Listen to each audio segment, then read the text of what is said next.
যে কোশ্চেনে যে ফর্মুলা যখন ইউজ হবে সেভাবে আমি সেগুলো তোমাদেরকে বুঝিয়ে দেবো। দেখো কোশ্চেন নাম্বার 1 বলছে 2, 6, 18, 54 ডট ডট ডট, এই যে প্রগতিটি আছে এর 8তম পদ কত হবে? 8 টার্ম।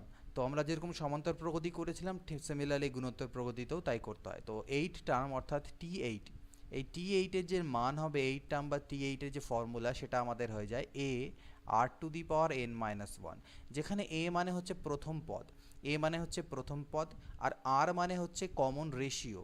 এটাকে গুণ করে 2 3 6, 6 3 18, 18 3 54, এটা হচ্ছে আমাদের r এর মান বা কমন রেশিও। আর n মানে হচ্ছে যতগুলো পদ বলেছে, 8তম পদ যেহেতু বলেছে n এর মান হবে 8-1। তাহলে এখান থেকে আমরা বের করব এই ফর্মুলা দিয়ে T8 এর মান কত। a হচ্ছে 2 ইন্টু আর মানে এখানে আমরা দেখলাম 3, পাওয়ারে হচ্ছে n-1, 8তম পদ বলেছে তাই 8-1, তাহলে 2 ইন্টু 3⁻7। তো 2 ইন্টু 3⁻7, এবার 3⁻7 এর মান কত হয়? তো তোমরা এটা গুণ করে দেখবে, 3 3 9, 3 27, 3 81, 4 বার যদি গুণ করি 3 কে 81 হয়, আবার 3 3 9, 3 27 হয়। অর্থাৎ আমি জাস্ট গুণটা করলাম নিজের মতো করে, তোমরা তোমাদের মতো করে করবে। তো 81 1 81 আর 27 2 54, তো এই দুটো যদি গুণ করি তাহলে 4 1 4, ইউনিট ডিজিট বা এককের ঘরের সংখ্যা 4 আসছে, আর একমাত্র এই অপশানে এককের ঘরের অঙ্ক 4 আছে, তাহলে এটাই আমাদের উত্তর হবে। বাট তোমরা চাইলে গুণটা পুরো করে নিও, 4 3 7 4ই তোমাদের উত্তর আসবে। পরবর্তী দেখো 2 নম্বর দেওয়া আছে এই প্রগতিটির 7তম পদের মান কত? 7th পদ, তার মানে T7। তো T7 is equal to same formula a r⁴n−1, a r⁴n−1, যেখানে a বলতে হচ্ছে -1 ইন্টু আর বলতে হচ্ছে কমন রেশিও। দেখো -1-এর সাথে কত গুণ করলে -4 পাবো? 4 গুণ করলে। এখানেও 4 গুণ করে, এইটা হচ্ছে কমন রেশিও। তাহলে 4⁴n−1, n মানে এখানে কততম পদ বলেছে? 7তম পদ, তাহলে 7-1, তাহলে -1 ইন্টু 4⁶, দ্যাট ইজ -1 ইন্টু 4-এর পাওয়ারে যদি আমরা 6 করি, তো সেই কাজটা আমাদেরকে দেখো, 4-এর পাওয়ারে 6 মানে 1 3 3 করে নাও, 4 4 16 4 64, 4 4 16 4 64, তো 64-এর স্কোয়ার মানে 4096, তাহলে সামনে একটা মাইনাস, এটা হবে আমাদের অ্যান্সার। 2 4 8 16 ডট ডট ডট, এই প্রগতিটির কততম পদ 2048 হবে? এবার আমাদেরকে পদটা বলে দেয়নি, কততম পদ বের করতে হবে বলে দেয়নি, কিন্তু পদের মান বলে দেওয়া হয়েছে। তাহলে আমরা সেম জিনিস যে Tn is equal two a r⁴n−1 হয়, যেখানে Tn আমাকে বলে দেওয়া আছে 2048। a মানে আমি দেখছি 2, মানে প্রথম পদ, আর r এর মান এখানে কত? 2 2 4, 4 2 8, 2 2 করে পাওয়ারে n-1, এই n এর মানই আমাকে বের করতে হবে। তো এই 2 দিয়ে কাটাকাটি করলে এটা 1024 হবে, অর্থাৎ 1024 ইজ ইকুয়াল টু 2n-1।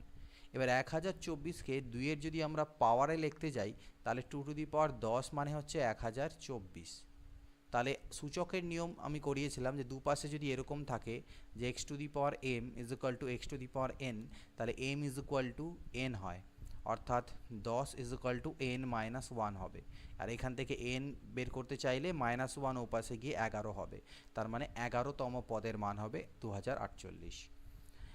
এখানে একটা 1/2 -1/4 এইভাবে আছে, কততম পদ এটা হবে? তো সেম জিনিস, কততম পদ মানে Tn is equal two a r⁴n−1।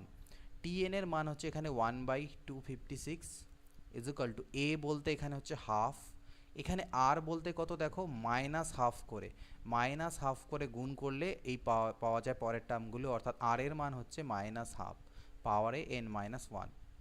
তো এই 2 দিয়ে কাটলে এখানে আমার কত হবে? 128, অর্থাৎ -1/128 ইজ ইকুয়াল টু -1/2n-1। এই -1/128কে আমি লিখতে পারি -হাফের পাওয়ারে কত লিখতে পারবো? দেখো 2-এর পাওয়ারে 5 মানে 32, 6 মানে 64, 7 মানে 128, তাহলে আমি এই জিনিসটা লিখতে পারবো। সেম সূচকের নিয়ম অনুযায়ী আমরা লিখতে পারবো 7 is equal two n-1, that means n is equal to 8। n মানে হচ্ছে 7 আর 1 8, তো এটা হচ্ছে n এর মান, আমাদের 8 বেরিয়ে গেল। পরেরটা দেওয়া আছে -2 -6 -18, এই প্রগতিটির 6টি পদের সমষ্টি। এবার আমাদের সমষ্টি চেয়েছে, আগেরবার পদ চেয়েছিল, এবার সমষ্টি চেয়েছে। সমষ্টি দুটো ফর্মুলা হয় Sn, দুটো ফর্মুলা হয় মনে রাখবে, একটা ফর্মুলা হচ্ছে a ইন্টু r⁴n-1/r-1, এবং আরেকটা ফর্মুলা হচ্ছে a into 1 - r⁴ n/1 - r। এই দুটো ফর্মুলা হয় কখন, এখানে r যদি আমাদের এক্ষেত্রে r যদি গ্রেটার দেন 1 হয় তাহলে এই ফর্মুলা হবে, আর r যদি লেস দেন 1 হয় তাহলে এই ফর্মুলা হবে। তো এখানে আমরা দেখব r এর মান কত, কত গুণ করে আমরা পাচ্ছি 3 গুণ করে, তাহলে r এর মানটা 1-এর থেকে বড়, তাহলে এই ফর্মুলাটা আমাদের ইউজ হবে। কিন্তু এখানে 6টা পদের সমষ্টি চেয়েছে, তাহলে s6 বের করব। তার মানে s6 is equal two a মানে তো প্রথম পদ অর্থাৎ -2 ইন্টু r এর মান কত দেখলাম 3, তাহলে 3⁻6 - 1/3 - 1। তো 3 - 1 মানে কত হয়, 3 - 1 মানে আমাদের হয় 2, আর উপরের 3⁻6, তো 3⁵ 3⁵ যদি কর দেখো 3⁴ করলে 81, 243, আর ইন্টু হচ্ছে গিয়ে 6, তার মানে 6 3 18 8 হাতে থাকে 729। এখান থেকে আমাদের এটা তোমাদের আসবে 729, এখান থেকে পাবে 729 - 1। তো 2 আর 2 তো কাটাই গেল, তার মানে -728। এটা হচ্ছে আমাদের অ্যান্সার। নেক্সট কোয়েশ্চেন দেখা যাক, বলছে 6 + 12 + 24 এইভাবে 768 অবধি যোগ করলে কত হবে। তো 6 12 24 plus dot dot dot plus 768। আমি এখান থেকে 6 কমন নিয়ে নিলে পাবো 1 plus 2 plus 4 plus dot dot dot 128। এটাকে আমি লিখতে পারি 2⁻0, সামথিং 2⁻0 মানে 1 হয়, এটা আমরা সূচকে শিখেছিলাম। 2⁻1 2 এর স্কোয়ার, এইভাবে করতে করতে আলটিমেটলি 2 কত অবধি যাবে দেখো, এটা 2⁵ 32, 6 64, 7 128, এটা 2⁻7 অবধি যাবে। কত অবধি যাবে, 2⁻7 অবধি।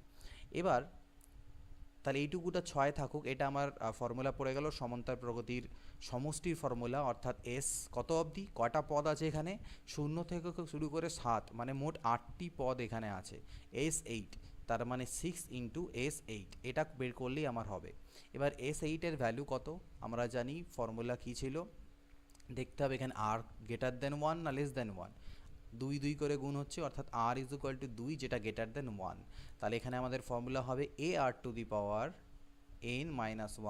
ar⁴n-1/r-1। তো এর ভ্যালু কত, এর ভ্যালু এখানে হচ্ছে আমাদের 2⁻0। তো 2⁻0 মানে তো আমরা জানি 1, আর এখানে পাওয়ারে হবে r⁴n। তো r এর ভ্যালু কত দেখলাম, r এর ভ্যালু হচ্ছে 2, তাহলে 2⁴n, n বলতে কত, n বলতে 8, -1/2 - 1। তাহলে নিচে তো 1 হয়ে গেল। 2⁸ মানে কত, 2⁵ মানে আমরা দেখলাম 32, 2 64, 128, 256। 256 থেকে 1 চলে গেলে 255, তার মানে এটা ইন্টু 255। তো কত হবে, 6 5 30, 0 হাতে থাকে 3, 6 5 30 আর 3 33, 3 হাতে থাকলো 3, 6 2 12 আর 3 15, 1530। এটা হচ্ছে আমাদের অ্যান্সার। নেক্সট কোয়েশ্চেন দেখে নিই, সমষ্টি নির্ণয় করতে বলা হয়েছে ঠিক আগের মতনই। দেখো এখানে 1কে আমি লিখতে পারি 3⁻0, এটাকে 3⁻1, এটা 3 স্কোয়ার, এটা 3 কিউব, এইভাবে আপ টু 3⁶। এটা সমষ্টি যদি আমাকে করতে হয় তাহলে আমাদের ফর্মুলা হয়ে যাবে কি, a r⁴n-1/r-1, যেখানে a মানে হচ্ছে 3⁻0, r মানে হচ্ছে কত কত করে গুণ হচ্ছে, 3 3 করে গুণ হচ্ছে, কমন রেশিও হচ্ছে 3। 3⁻n কতগুলো পদ আছে এখানে, 0 থেকে 6 অবধি মানে 7টে পদ, বাই r-1, r মানে 3-1। তো 3⁻0 মানে তো 1ই হয়, আর নিচে হবে 2, আর 3⁻7 মানে কত হবে, আর 3⁵ মানে 4 মানে হচ্ছে কি 81 হয়, ঠিক। 3⁴ মানে আমাদের হচ্ছে 81, আর তারপরে 5 করলে পরে 243, 6 করলে আমরা দেখলাম 729 হয়। তাহলে 7 যদি করা হয় তাহলে আরও 3 দিয়ে গুণ যাবে। তো 3 9 27, 7 হাতে থাকবে 2, 3 2 6 আর 2 8, 3 7 21, 2187 মাইনাস 1, তার মানে 2186/2। এটাকে 2 দিয়ে ভাগ দাও, 2 1 কে 2, 0 2 9 18, 2 3 6, 1093 আমাদের অ্যান্সার চলে এলো। 1 2 4 8 16 প্রগতিটির কতগুলি পদের সমষ্টি 63। এবার কতগুলি পদের সমষ্টি বলেছে, Sn is equal two a r⁴n-1/r-1। এখানে Sn এর ভ্যালু আমাকে 63 বলে দেওয়া আছে। a মানে হচ্ছে প্রথম পদ অর্থাৎ 1, r⁴n, r বলতে এখানে 2 2 করে গুণ হচ্ছিল, তাহলে 2 to the power N minus one by 2 minus one. 2 minus one মানে তো এক হয়, এক এক কাটাকাটি আলটিমেটলি গেল, তার মানে 63 is equal to two the power N minus one দাঁড়াবে, অর্থাৎ two two the power N is equal to 64 হবে। That is two two the power N is equal to two the power 6 হবে, তার মানে N is equal two হচ্ছে 6। তাহলে এটা answer কত হলো? 6। এবার দেখো মাইনাস 1 3 মাইনাস 9, এখানে আর এর মান যদি দেখো সেটা হচ্ছে মাইনাস 3, আর এর মান এখানে মাইনাস 3, আর ইজ ইকুয়াল টু মাইনাস 3 যেটা লেস দেন 1। তাহলে এখানে আমাদের সমষ্টি যেহেতু বলা আছে, তাহলে এখানে আমরা সমষ্টির ফর্মুলা কি ইউজ করব? A into 1 minus R to the power N by 1 minus R, এই ফর্মুলা ইউজ করব। এস এন এর ভ্যালু আমাকে 1640 দেওয়া আছে, এ মানে হচ্ছে মাইনাস 1, এখানে হবে 1 মাইনাস আর বলতে হচ্ছে মাইনাস 3, তার পাওয়ারে হচ্ছে এন, কারণ এই এন এর ভ্যালু বের করতে হবে, 1 মাইনাস মাইনাস 3।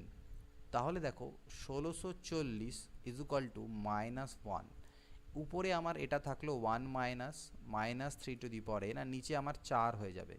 তো 4 দিয়ে যদি আমি এবার এদিকে গুণ করে দিই, এদিকে যদি আমি 4 দিয়ে এটাকে গুণ করি, তাহলে 4 শূন্য 0, 4 4 16 6 থাকলো 1, 4 64 65, আর এই মাইনাসটা এদিকে না রেখে এদিকে গুণ করে দিলাম, তাহলে আলটিমেটলি আমার এরকম দেখতে দাঁড়ালো। এবার এক কাজ করি, এই ওয়ানটাকেও এপাশে নিয়ে আসি, তাহলে 65 61 দাঁড়াবে, আর এদিকে minus 3 to the power minus minus 3 to the power N হবে। তো এই মাইনাস আর আমি কেটে দিতে পারি। এবার 65 61কে আমি লিখতে পারবো minus 3 to the power 8, 3 to the power 8ও লিখতে পারবো, বাট আমি ভিতরে সামঞ্জস্য রাখার জন্য মাইনাস 3 টু দি পাওয়ার 8 করলাম। তোমরা, কারণ মাইনাসের পাওয়ারে যদি আমার পাওয়ার যদি ইভেন বা জোড় সংখ্যা থাকে তাহলে সেটা প্লাসই হয়ে যায়। তো একই রকম সূচকের নিয়ম অনুযায়ী আমি এখান থেকে 8 ইজ ইকুয়াল টু এন বা এন এর মান পেয়ে গেলাম কত? 8। ওকে, তো এই হলো গল্প।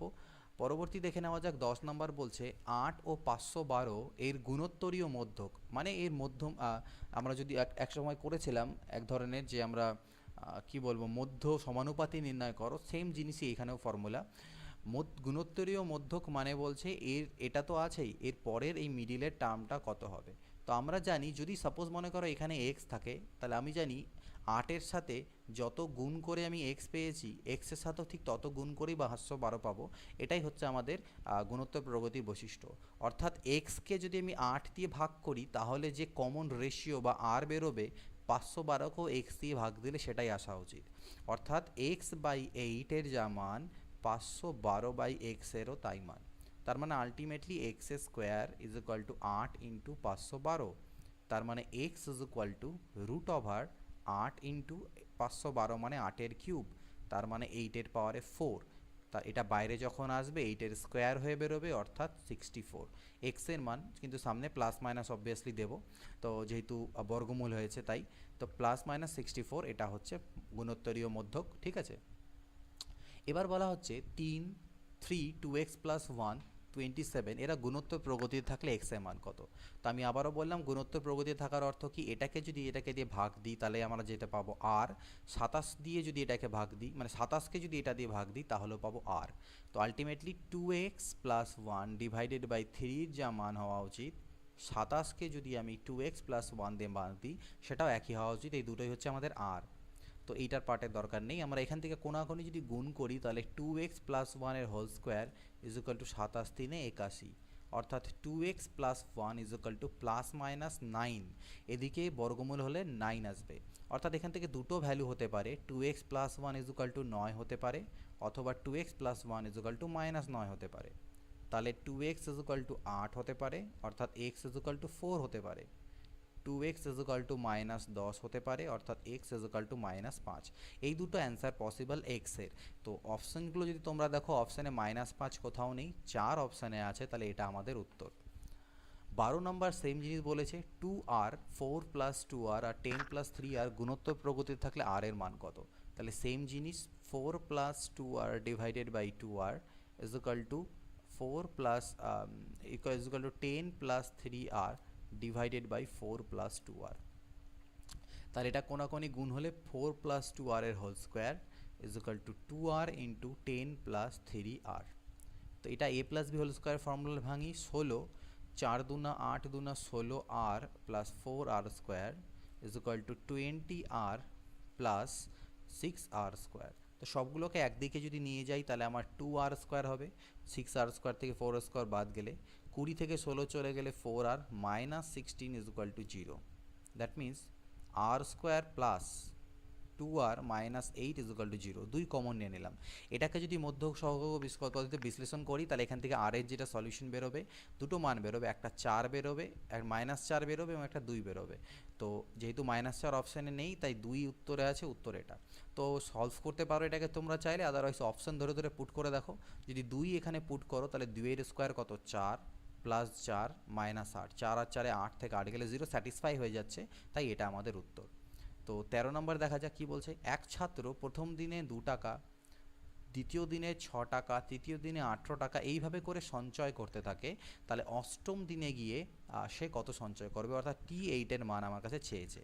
তো T8 মানে কি, AR⁴n−1। এ বলতে 2, আর বলতে কত করে বাড়ছে, 3 করে বাড়ছে, তো গুণিতক হচ্ছে 3, তাহলে 3 মানে কমন রেশিও হচ্ছে 3, 3⁸ তাহলে 2 × 3⁷, তার মানে 2 × 3⁷ যদি আমি করি তাহলে কত হবে, 3⁷, আমরা 3⁶, 4 অবধি দেখেছিলাম 81, 5 করলে 243, 6 করলে হচ্ছিল 729 ইন্টু তার সাথে আরও একটা 3, তাই তো।